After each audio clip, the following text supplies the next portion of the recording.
और अब बात करते हैं कर्मचारियों को मोदी सरकार के बड़े तोहफे की। जी हां, केंद्रीय कर्मचारियों की पेंशन को लेकर मोदी सरकार ने एक बड़ा फैसला किया। केंद्रीय कर्मचारियों के लिए मोदी सरकार पेंशन की एक नई स्कीम लेकर आई है। इस पेंशन स्कीम का नाम है यूनिफाइड पेंशन स्कीम यानी यूपीएस। 2004 के बाद से सरकारी कर्मचारियों के लिए एनपीएस यानी नेशनल पेंशन स्कीम चल रही थी। कई कर्मचारी संघ पुरानी पेंशन व्यवस्था बहाल करने की मांग भी कर रहे थे। सवाल है कि नई यूपीएस से क्या इस मांग पर विराम लगेगा? ये रिपोर्ट देखिए।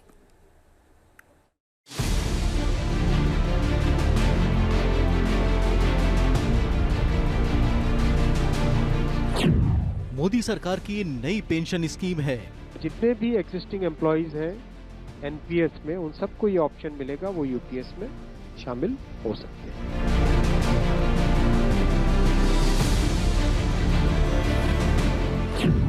23 लाख केंद्रीय कर्मचारियों को इसका फायदा होगा। मोदी जी का कमिटमेंट है एक एक व्यक्ति के हित की बात सोचने की।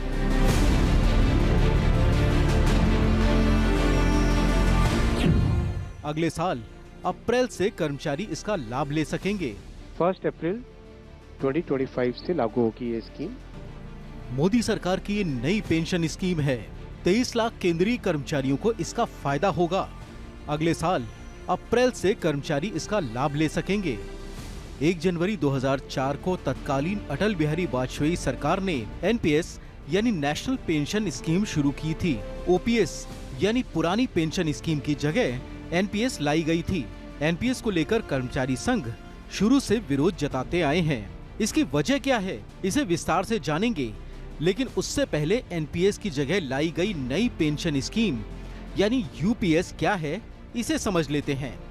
यूपीएस यानी यूनिफाइड पेंशन स्कीम ओपीएस और एनपीएस से अलग है। इस स्कीम के तहत अगर किसी कर्मचारी ने 25 साल तक नौकरी की है तो उसे रिटायरमेंट के आखिरी 12 महीने के औसत वेतन का कम से कम 50% पेंशन के रूप में मिलेगा। अगर किसी कर्मचारी की मौत हो जाती है तो परिवार को कर्मचारी की मौत के वक्त तक जितनी पेंशन मिलती थी उसका 60% मिलेगा। अगर कोई कर्मचारी 10 साल तक नौकरी करता है और उसके बाद नौकरी छोड़ देता है तो उसे कम से कम 10,000 रुपए पेंशन के तौर पर मिलेंगे। किसी कर्मचारी ने 10 साल से अधिक और 25 साल से कम समय तक नौकरी की है तो पेंशन की रकम भी उसी हिसाब से कैलकुलेट होकर मिलेगी। प्रधानमंत्री श्री नरेंद्र मोदी जी की अध्यक्षता में यूनियन कैबिनेट ने यूनिफाइड पेंशन स्कीम को अप्रूव किया है, इसको अनुमोदित किया है और ये स्कीम अभी आने वाले समय में लागू होगी। सरकार का कहना है कि यूपीएस का मकसद केंद्रीय कर्मचारियों को सुनिश्चित पेंशन, पारिवारिक पेंशन और सुनिश्चित न्यूनतम पेंशन प्रदान करना है। कर्मचारियों के पास एनपीएस और यूपीएस में से किसी एक को चुनने का विकल्प होगा। यूपीएस के तहत महंगाई इंडेक्सेशन का लाभ भी मिलेगा। यूपीएस में ग्रेच्युटी के अलावा रिटायरमेंट के समय एक मुश्त भुगतान किया जाएगा। हर 6 महीने की सेवा पर बेसिक सैलरी यानी वेतन और महंगाई भत्ते का 10वां हिस्सा जुड़कर रिटायरमेंट पर मिलेगा। ये स्कीम केंद्र सरकार के करीब 23 लाख कर्मचारी, करीब 23 लाख एम्प्लॉइज हैं, उनको इसका बेनिफिट मिलेगा। ऑप्शन रहेगा, कोई अगर एनपीएस में रहना चाहे तो एनपीएस में रह सकता है, यूपीएस में ऑप्ट करना चाहे which is naturally a very attractive scheme तो उसमें ऑप्ट कर सकता है। प्लस राज्य सरकारें अगर इसी फ्रेमवर्क को, इसी आर्किटेक्चर को यूज करना चाहे तो राज्य सरकारें भी इस आर्किटेक्चर को यूज कर सकती है। सरकार का कहना है कि कर्मचारियों पर इस नई यूनिफाइड पेंशन स्कीम का कोई भार नहीं पड़ेगा। यूपीएस के तहत कर्मचारियों की पेंशन में सरकार ने अपना योगदान बढ़ाकर 18.5% कर दिया है। पेंशन स्कीम में कर्मचारी 10% का योगदान करते हैं।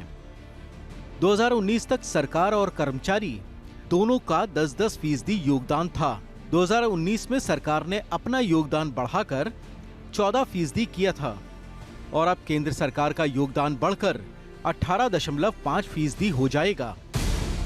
यूनिफाइड पेंशन स्कीम का फायदा उन कर्मचारियों को भी होगा जो 2004 से अब तक और आगे 31 मार्च 2025 तक रिटायर होंगे। प्रधानमंत्री मोदी ने यूनिफाइड पेंशन स्कीम को केंद्रीय कर्मचारियों के बेहतर सुरक्षित भविष्य का आधार करार दिया है। यूनिफाइड पेंशन स्कीम कर्मचारियों की गरिमा और आर्थिक सुरक्षा को सुनिश्चित करने वाली है। यह कदम कर्मचारियों के कल्याण और सुरक्षित भविष्य के लिए हमारी सरकार की प्रतिबद्धता को दर्शाता है। सरकार का कहना है कि 100 से ज्यादा कर्मचारी संघ केंद्रीय कर्मचारियों की नेशनल काउंसिल यानी ज्वाइंट कंसल्टेटिव मशीनरी समेत तमाम बॉडीज से गहन बातचीत और सलाह मशवरे के बाद यूनिफाइड पेंशन स्कीम को लाया गया है। हालांकि एनपीएस लागू होने के बाद से ही पुरानी पेंशन स्कीम को फिर से लागू किए जाने की मांग भी कर्मचारी संघ करते रहे हैं। ओपीएस यानी ओल्ड पेंशन स्कीम कांग्रेस की घोषणा पत्र का अहम मुद्दा रहा है। सरकार का कहना है कि ओपीएस के नाम पर विपक्ष सिर्फ राजनीति करता रहा है, जबकि मोदी सरकार के लिए कर्मचारियों का हित सर्वोपरि है। कांग्रेस ने जब ओपीएस की बात शुरू में की थी, उनके अंदर भी बहुत सारे अंतर्विरोध थे। कांग्रेस ने अपने मैनिफेस्टो में ओपीएस की बात नहीं रखी थी। मोदी जी का कमिटमेंट है वेलफेयर के लिए, मोदी जी का कमिटमेंट है एक व्यक्ति के हित की बात सोचने के लिए, इसीलिए ये बहुत सोच समझ के ये स्कीम लाए। यूनिफाइड पेंशन योजना एनपीएस और ओपीएस से अलग कैसे है, इस पर सरकार का कहना है कि यूपीएस पूरी तरह कंट्रीब्यूटरी फंडेड स्कीम है, यानी कर्मचारियों को एनपीएस के तहत 10% कंट्रीब्यूट करना पड़ेगा, जबकि ओल्ड पेंशन स्कीम में कर्मचारियों को किसी भी तरह का कंट्रीब्यूशन नहीं करना होता था। एनपीएस शेयर बाजार पर आधारित है, इसलिए ज्यादा सेफ नहीं माना जाता है। यूपीएस बाजार भरोसे नहीं है, इसमें फिक्स पेंशन की गारंटी है। सरकार का दावा है कि यूपीएस में ओपीएस और एनपीएस दोनों के लाभ शामिल हैं।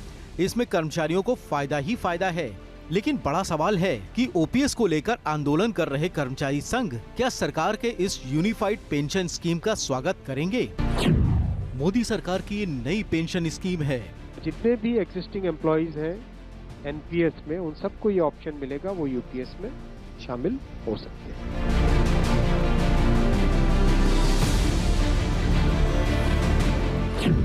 23 लाख केंद्रीय कर्मचारियों को इसका फायदा होगा। मोदी जी का कमिटमेंट है एक व्यक्ति के हित की बात सोचने की।